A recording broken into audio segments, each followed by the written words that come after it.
To begin with, I want to reiterate that as members of this bipartisan and bicameral Committee on Administrative Rules, I believe it is our job to oversee the rulemaking process by state agencies, making sure they abide by the original intent of legislation, or in this case, what appears to be a mandate handed down by the administration. It is important to get into the record that just because we are questioning ISB's authority to take financially punitive steps against school districts that choose to exercise local control with regards to the mask issue, it does not mean we don't recognize the benefit that masks provide. Personally, I have no issues wearing a mask. It's how I can protect myself and those around me.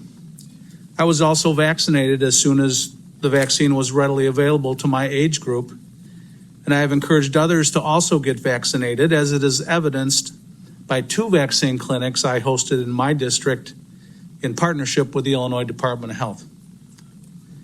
Having said that, I do have concerns with government overreach and those who act outside their authority. That is the purpose of our questions today.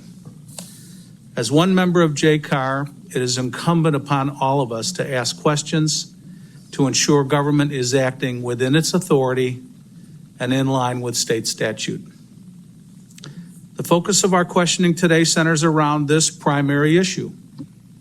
Does ISB have the authority, simply under a governor's executive order, to enforce a mandate for funding without legislative cause?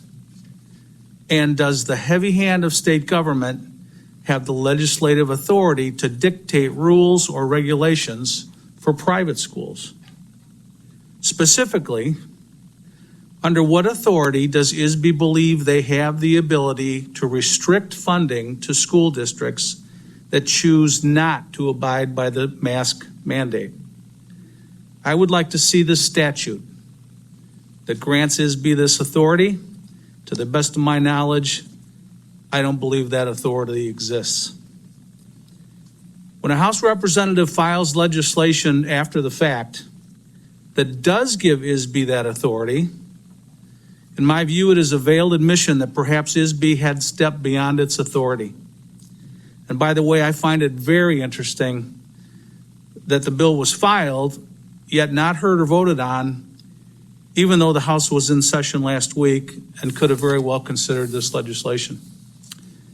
I look forward to hearing from representatives from ISB so we can all gain clarity on this issue.